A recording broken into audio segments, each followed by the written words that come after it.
J'ai eu une révélation. Je pense que le banger en termes d'animation est prévu pour fin 2025, début 2026. Lecteur omniscient, qui est clairement pas le titre de l'année en français, c'est d'abord un web novel écrit par... Je vais pas me risquer à dire son nom parce que je pense que je vais être mal le dire. Donc je vais juste le mettre là. Ou peut-être là. Là. Voilà.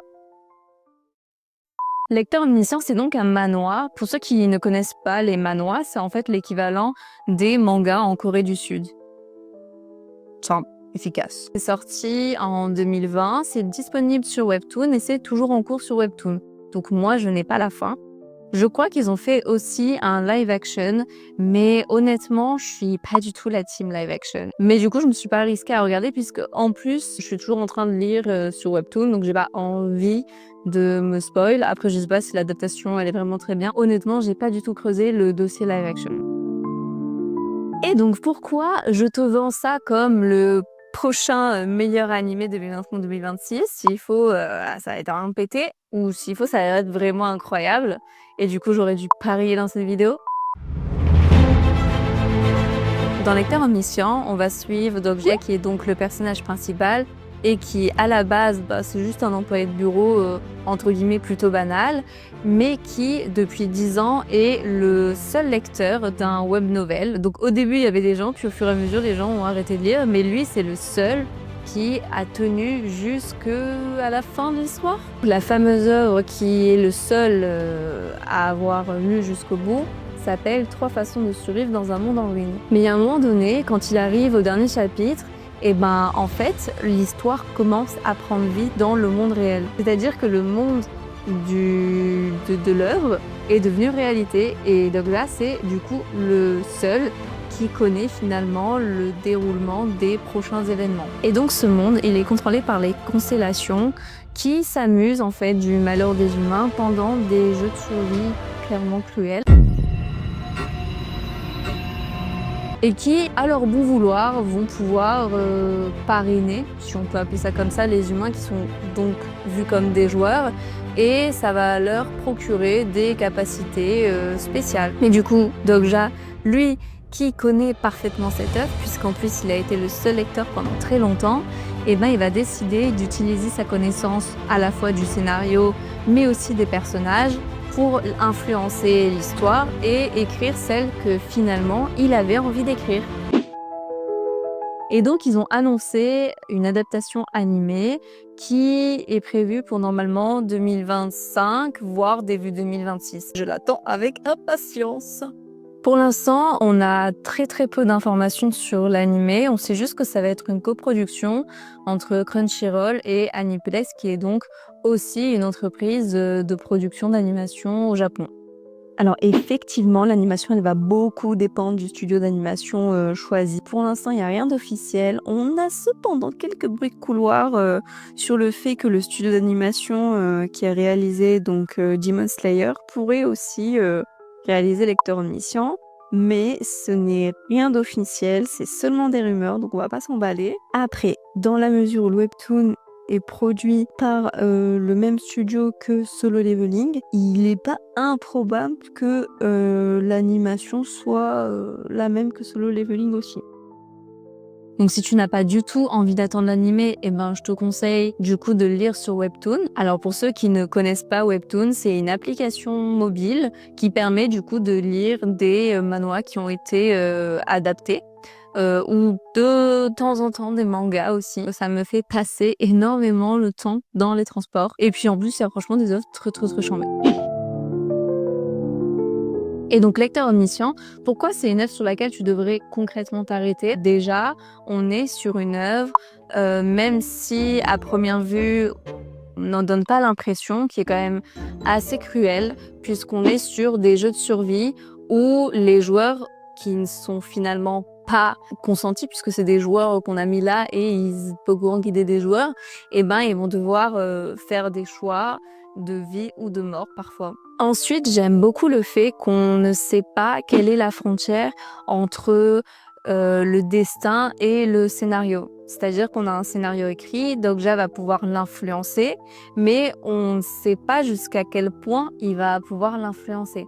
On va avoir aussi un grand flou artistique sur qui est le réel personnage principal, puisque cette histoire, donc les 3 moyens de survivre dans un monde en ruine, a effectivement un personnage principal déjà, mais donc nous, le personnage principal de notre histoire, c'est Dokja, et j'aime beaucoup le fait que tout tourne un peu autour aussi de est-ce que Dokja est le réel personnage principal ou pas. Ce flou artistique, je le trouve très très intéressant aussi parce qu'il va pousser le personnage Dokja à faire des choix en fonction également de ça. J'aime aussi beaucoup le flou artistique entre le fait que l'histoire est devenue réelle dans la péninsule coréenne, mais est-ce que elle s'est étendue? On ne sait pas. Est-ce que elle va s'étaler plus loin encore? On ne sait pas. Est-ce que c'est terminé ou pas? On va toujours avoir des moments comme ça de flou que je trouve vraiment très bien fait et qui, j'avais peur des fois que ça me perde un peu, mais finalement pas du tout parce que ça me fait me poser des questions et en fait ça me laisse du coup aussi dans l'histoire et l'envie de trouver les réponses à toutes ces questions. Dans Lecteur Admission, il y a aussi un gros. Dans Lecteur Omniscient aussi, il y a une très grosse critique aux histoires. C'est-à-dire que les constellations, donc ceux qui régissent ce monde-là, ils se délectent d'histoires. Et plus l'histoire, elle est... Donc il y a plusieurs niveaux de l'histoire. Et plus l'histoire, elle va être croustillante pour eux, elle va rentrer dans ce qui est considéré comme une bonne histoire, plus en fait ils vont avoir l'envie de le posséder. Dokja en fait il va remettre en question aussi la façon dont les constellations voient une bonne histoire. Et il va aussi vouloir créer, donc, comme j'ai expliqué, sa propre fin, sa propre histoire, pour leur prouver que leur façon codifiée de voir aussi les scénarios, les histoires, c'est pas forcément ça qui fait une bonne histoire. Ça te rappelle pas un truc? Ces maisons d'édition qui produisent des copier-coller à la chaîne du moment que ça marche, ou encore pire, ces sagas qui n'ont jamais de fin et où on a toujours des remakes. Dans Lecteur Omniscient aussi, ça va être un festival de références mythologiques, japonaises. Vraiment, il y en a pour tous les goûts et j'adore le fait que l'univers, il est complexe, mais on s'y retrouve très vite. On va prendre les codes de l'œuvre et on va pas du tout s'y perdre, alors que pourtant, il y a beaucoup de choses. Mais franchement, le scénario fait que la façon dont c'est écrit, dont c'est présenté, on va plonger dedans. Et moi, dans cet univers, il y a des personnages que j'aime particulièrement, enfin même on peut dire des antagonistes, qui sont les Dokabis. C'est donc ces petites créatures qui sont chargées de diffuser en direct les scénarios. Et donc les Dokabis, ils vont avoir une ou plusieurs chaînes de streaming. Et en fait, les Dokabis, en faisant mes petites recherches, ce sont des esprits qui sont présents dans la mythologie coréenne. C'est pas sorti de nulle part. Et effectivement, dans la mythologie coréenne, ils sont souvent dépeints comme des esprits qui aiment bien tricher, qui aiment bien faire des plaisanteries de mauvais goût aux humains. Ils sont souvent représentés sous forme de lutins ou de gobelins, un peu de manière grotesque. Et dans Lecteur Omniscient, effectivement, les Dokabis, ils vont essayer d'un peu influencer les humains, de jouer sur les termes, de pas forcément leur dire toute la vérité. Mais bon, notre héros, Dokja, il les connaît bien et donc il va pas se laisser avoir. Et d'ailleurs, il va pas se faire que des amis parmi les Dokabis. Les Dokabis, moi, il me fait beaucoup penser aux Gremlins. Parce qu'effectivement, on peut penser que ce sont des petites créatures toutes mignonnes. Mais dans le premier chapitre, Biyung, qui est donc, je sais pas si je prononce bien ce nom, mais en tout cas qui est un Dokabi je crois, de rang intermédiaire, qui est chargé donc de diffuser ce scénario en direct. Quand il apparaît, au début, on croit que c'est une petite pelure tout mignonne, puis d'un coup, il se transforme un peu chelou, et moi, ça m'a beaucoup rappelé les Gremlins. Cette vibe-là de petit truc tout mignon qui se transforme en truc un peu effrayant. Et puis un autre point, c'est Dokja qui passe du mec archi banal, vraiment osef, à genre le mec le plus fort. Mais ça, c'est aussi finalement un peu une écriture assez classique, mais je trouve que le héros, il est assez bien fait. Il est, comment je dirais, il est assez cliché dans le genre, mais plutôt attachant et plutôt fun. Et j'aime beaucoup la relation qui va se développer entre du coup lui et le personnage principal de l'œuvre dans l'œuvre. Est-ce que c'est clair? D'ailleurs, il y a quelques années, les 2 auteurs, ils se sont retrouvés dans une sauce parce qu'en fait, il y a certains lecteurs qui ont jugé, la relation entre Dokja et le personnage principal du web novel comme, pas seulement amicale, mais qu'il y avait un petit truc entre eux.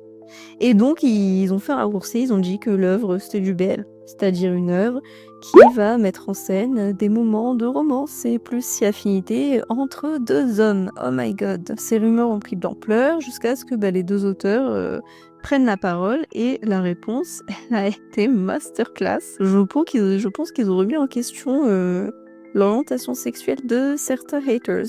Parce qu'ils ont dit qu'effectivement, la relation entre les 2 hommes n'était pas du tout écrite de manière, romantique ou plus, mais que si certains fans avaient envie de l'interpréter de cette manière-là, ils leur laissaient libre, d'interprétation. Alors pour résumer, si tu as envie de découvrir une œuvre qui est franchement charmée, que tu peux facilement lire avec ton téléphone via du coup l'application Webtoon qui, je le rappelle, est gratuite.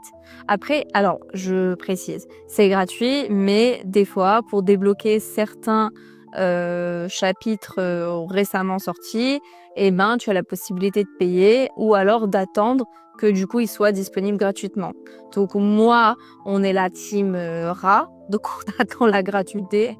Mais si tu as 2 € à mettre, tu peux débloquer. J'avoue, je l'ai fait une fois. Une fois, j'ai débloqué parce que j'étais vraiment à fond. Mais là, maintenant, ça y est, j'en ai marre de mettre des euros comme ça.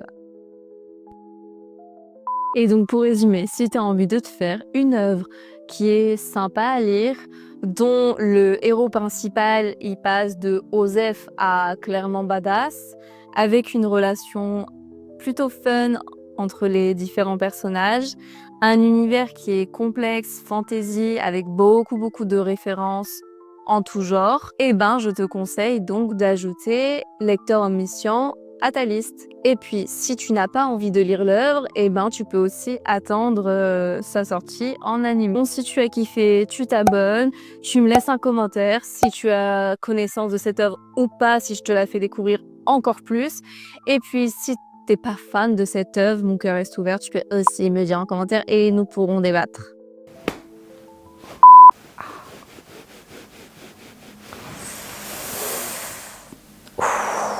En fait, je me suis fait opérer du genou et je viens de taper violemment sur mon genou, comme si mon genou s'était déjà remis de cette opération, alors que pas du tout. Et là, j'ai mal.